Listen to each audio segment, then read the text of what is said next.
Okay.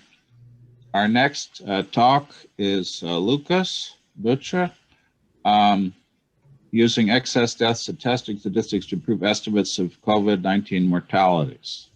Are you on? It looks like you said you're stuck. Where are you stuck? Yeah, I traveled back to Europe some weeks ago, and yeah, now you know, like all borders are closed, right? So, Yeah, thanks a lot for the possibility to present our work on excess deaths and testing statistics in the context of COVID-19. And I carried out this work with Tom Cho and Maria Sonia from UCLA. And there are two parts. So in the first part, I want to show you some. It's more about data analysis, so using excess death statistics to improve or assess COVID-19 mortality measures.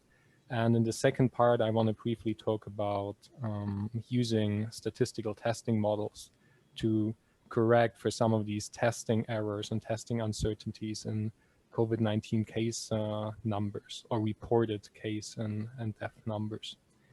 So, and I think that most of you probably know about excess deaths and how to calculate these numbers, but I still want to give you like a brief overview of how you basically determine or calculate these excess death statistics.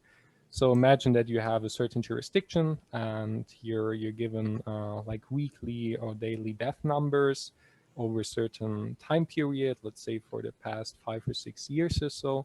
And then you can determine a historical mean and corresponding confidence intervals.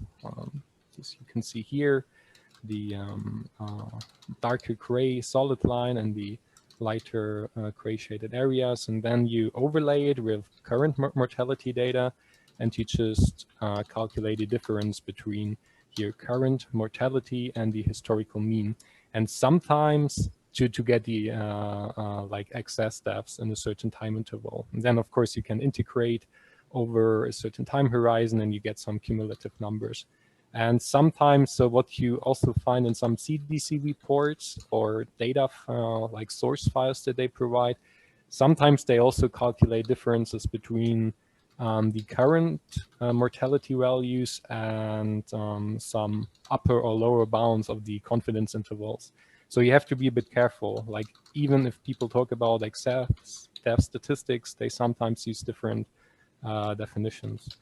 And here is one example that shows the mortality or evolution of weekly deaths in New York City. And of course, we all know that COVID-19 hit New York City really hard in March and April last year. And here you see that like this pandemic led to an 8-fold increase in the weekly number of deaths in New York City, but then you had like this relatively rapid decay if you compare it with other jurisdictions. And so from March 10 to December 10, or sometimes you have some reporting delays, so there, so it's not exactly December 10 probably, because these numbers sometimes need up to 1 or 2 months to get reported. But you have approximately about 28,000 excess deaths in this time period. But the number of COVID-19 deaths, the officially reported number is about 20,000. So there's some difference there. But what you find is that for other jurisdictions this, or other countries, this difference can be even higher. For example, if you look at this example, Spain, and here we also have like these different age groups, and you see that in all age groups you have like a relatively large increase in the weekly number of deaths, also in March and April of last year. But here you also see the second wave, and if you calculate again the excess deaths in the specified time interval, you find something about 66,000. And it's again much higher than the reported COVID-19 deaths. And but there are also other examples. For example, Germany or some Scandinavian countries like Denmark had a relatively low number of excess deaths that is like in a similar range than the reported number of COVID-19 deaths. Although Germany, for example, they had a relatively high increase in the past 2 or 3 months. So there was some indicator of like a relatively high excess mortality in November and December, and also January 2021. So another possibility to illustrate these results is that you look at the like weekly and cumulative death rates or cumulative number of deaths, and you can illustrate it in such a way. And what you see is that there's always some difference between reported number of COVID deaths and the excess deaths, which are represented by dashed lines, and the other numbers by solid lines. But this difference is like really high, and I think maybe some of you have heard about these examples, Ecuador and Peru, and there are also other countries like Russia where you have a really high discrepancy between COVID deaths and excess deaths. And in Ecuador and Peru, the difference is like almost a factor of 3 or more. And and this is probably due to limited testing capacities in these countries. And that's why it could be also interesting or useful to, instead of using officially reported COVID-19 deaths or case numbers, instead of using these numbers, one could also use excess death statistics or numbers in certain mortality metrics. And you could, for example, think of the CFR or IFR or related metrics. And for the IFR, it would be quite helpful in certain jurisdictions to use the number of excess deaths instead of the number of reported COVID-19 deaths, because of this like really high discrepancy between these two numbers. And here I'm showing like it's yet another illustration of the same effect, but maybe a bit more bit simpler to see what's going on in these different countries and jurisdictions. So here I'm showing like the blue solid line shows that the number of excess deaths is 3 times the number of confirmed COVID-19 deaths. And the black solid line is just like a like an equivalence between these two numbers. And for the US, we fitted like this blue solid line is a fit across all different states. And here we found that there's basically a 13% increase in the number of excess deaths, or like the number of excess deaths is about 13% larger than the number of confirmed COVID-19 deaths. And in the left panel, again, you see like that for Ecuador and Peru and Russia and some other places, the number of excess deaths is almost 3 times larger than the number of confirmed COVID-19 deaths. And yeah, like if you're interested in how to apply these concepts and also error estimation and uncertainty quantification to different mortality metrics, you can also check out our article on the topic. We recently posted it on the arXiv and on the medRxiv. But like in the last few minutes, I also briefly want to discuss like what types of testing errors and testing biases we need to account for in our like disease modeling, but also in the if we are using or assessing certain case numbers and mortality statistics, because like different tests are associated with different types of uncertainty, right? And it's quite important to account for these factors if we're using case numbers for like policy briefs, for example. So one should be quite careful, because many of these testing related statistics has relatively large errors. And if we, for example, use rival testing like RT-PCR or rapid antigen tests that can detect current viral loads or current infections, we know that there are certain tests that have false negative rates between 10 and 30%.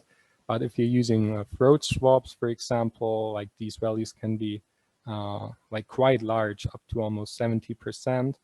But the false positive rates are relatively low compared to the FNRs, about 5%. And for serological tests or antibody tests that can be used to detect previously infected individuals or recovered individuals, and current infections, if there like was a certain delay, right, for the antibodies to develop. One can also use these tests, and they have, compared to rival testing, they have relatively low FNRs and false positive rates in a similar range. And these values, of course, can be translated into testing sensitivities or true positive rates. That means like these values give you the probability of identifying an infected individual as infected if you test him or her, and the specificity or the true negative rate gives you the probability that you identify like healthy individual as healthy and not infected if you're using one of these tests. Now, another factor, and that's probably even more important than the FPRs and FNRs, is testing bias. So there could be different testing biases. For example, like what is probably the most likely scenario is that you're biasing testing towards infected individuals because it's more likely that you're testing symptomatic people. And one possibility to describe such a testing bias is that you use such a bias testing function. So FB is the fraction of infected individuals accounting for testing bias, and F would be the true fraction of infected individuals in a certain jurisdiction. And here are different examples that show that there could be under-testing or over-testing of infected individuals, or completely unbiased testing. And these red discs would correspond to infected people, for example, and the green discs would correspond to healthy individuals. And like if you're combining all of these different ingredients, you find something like distribution or likelihood of observing a certain positive fraction of infected individuals that, under certain assumptions, you can also write down some more general equations, but under certain assumptions you can describe this likelihood function by a normal distribution, and you find that the mean, and that's also quite intuitive, is given by the fraction of infected individuals, but here still accounting for this bias B, times the probability that you're identifying these individuals as positive. And then you also add the like falsely positive identified individuals, and then you get your mean. And if you rearrange these terms a bit, you can use this likelihood function to get a maximum likelihood estimate of the corrected proportion of infected individuals. And here you see that, again, like this is quite intuitive, right? You're taking your observed or apparent fraction of infected individuals, and you're accounting for these FPR and FNR rates, and also for testing bias. And this basically means that, just as an interpretation, that if you're given these daily test curves and the positive testing rates, you have to be careful if you go to relatively low percentages, because like at a certain point, you're just seeing the testing errors, and it would be very interesting also for gauging these tests to maybe, you know, let it run for a longer time. Even that's just my interpretation. Even if the pandemic is over, to see what kind of noise levels you get, but it's probably not something that is implementable. So just to summarize, these excess death statistics are quite useful for reinterpreting some mortality measures if the number of excess deaths is sufficiently large. And you can account for certain measurement errors and uncertainties in testing statistics. And in general, like a recommendation would be that you should always try to include some uncertainty or error bars in your COVID-19 case numbers or death numbers. And if you're interested in some further literature, code, and data repositories, here's a list. And I think that these slides are also available online if you want to skim through or over again. Thanks. Thank you very much. Time for a question or two for either speaker. Can I start with Lucas? Please. So Lucas, it seems that you're looking at mortality and saying, okay, this number needs to be corrected somehow. Do you have, did you study data like US states or something like this? I saw a picture of New York, which is, I see those numbers myself, but did you study the other states and can say something about it? Yeah, so I mean, one thing that we studied, or like one plot that I can show right now, is this one, like excess deaths versus confirmed deaths for all US states. And you see that the number of excess deaths is always larger than the number of confirmed deaths for, or not always, but for most states in the US, it's larger. And there are some other plots that we included in the paper, mortality metrics, because you were asking for probably CFRs and IFRs. And we included like these numbers in like this paper that I'm showing here. You see all these distributions there. Maybe this is something you could. Yeah, I'm less interested in the contribution in distributions. I'm more actually interested in what a human thinks. So if I consider you as an expert and I give you all 51 states with the numbers, can you tell me whether things are overestimated, underestimated, approximate how much you think? Yeah. I mean, I think in the US. No, not now. I'm saying, can you, if I give you the spreadsheet, can you actually tell me after thinking about it as a human?